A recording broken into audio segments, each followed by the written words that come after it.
এখন তো বেশি ভালো লাগছে, এইটুকুই বলতে পারি। কে তখন কি পরিস্থিতিতে বুদ্ধবাবু কি করেছিলেন অতটা মনে নেই। বাবুর জন্য 10-এ 9, মমতা ব্যানার্জির জন্য 10-এ 4-এর বেশি দিতে পারছি না।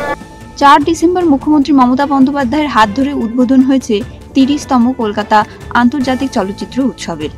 উৎসবের শেষ 11ই ডিসেম্বর। নন্দন চত্বরে উপচে পড়া ভিড় সিনেমা প্রেমীদের। টলিউড, বলিউড সহ দেশ বিদেশের বহু পরিচালক, কলাকুশলী থেকে অভিনেতা অভিনেত্রীরা হাজির হয়েছেন। নন্দনে গগনেন্দ্র প্রদর্শনশালায় একটি এক্সিবিশনের আয়োজন করা হয়। কলকাতা আন্তর্জাতিক চলচ্চিত্র উৎসবের 30 বছরের যাত্রা তুলে ধরা হয়েছে।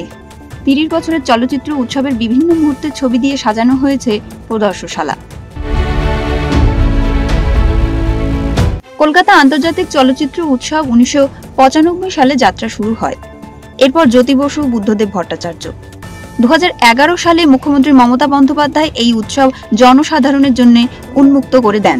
বুদ্ধদেব ভট্টাচার্য নাকি মমতা বন্দ্যোপাধ্যায়? কার সময় চলচ্চিত্র উৎসবের আয়োজন ভালো হয়?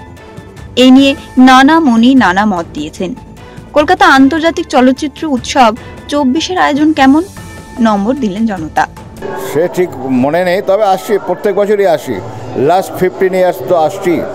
এখন এটা অনেক জৌলুস বেশি বেড়েছে, অনেক অনেক এটা বেটার আর কি।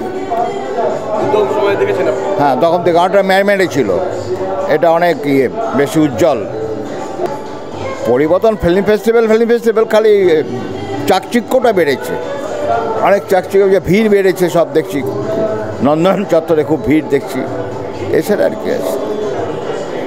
এখন তো বেশি ভালো লাগছে, এইটুকুই বলতে পারি। কে তখন কি পরিস্থিতিতে বুদ্ধবাবু কি করেছিলেন অতটা মনে নেই, তবে এখন খুব জৌলুস দেখছি আর কি। চারিদিকে যে ঝকমক করছে, একটা অনেক বেটার। বৃহস্পতি জন্মলগ্ন থেকেই আমি আছি। এটা যখন ভিত্তিপ্রস্তর স্থাপনা তখনও ছিলাম, আজও আছি, বেঁচে আছি। বুদ্ধদেব বাবুর আমলে ওনার একটা সাংস্কৃতিক চেতনা আলাদা ছিল, সবাইকে নিয়ে উনি চলতেন। উনি মানুষের কথা বলতেন না, মানুষ কেন, কি এবং কাদের জন্য, যেটা এখন হারিয়ে গেছে। এখন হচ্ছে আমিত্বের জগৎ, কে কত বড় হতে পারে, কিন্তু বড় হতে গেলে আগে মানুষ হওয়া দরকার, আগে মনকে মানুষের জায়গায় নিয়ে যাওয়া দরকার। বুদ্ধদেব তর্স দেখুন, ওনাকে আমি 8 দিতে পারি, 10 দিতে পারবো না বাবা। সত্যি কথা বলবো, অবশ্যই বুদ্ধবাবুরটা। কেন বলছি, 25 বছর হয়ে গেল তো, যে চাম নিয়ে আমরা ছবি দেখতে আসতাম, 9টা থেকে 7টা এখানেই খাওয়া দাওয়া, এখানেই আড্ডা মারা, ছবি দেখা টানা, সেই ক্রেজটা এখন আর নেই। সেটা ক্রমশ ডিটোরেট করছে। সেটা সত্যি কথা বলতে 2015 পর থেকে অনেকটাই ডিটোরেট করছে।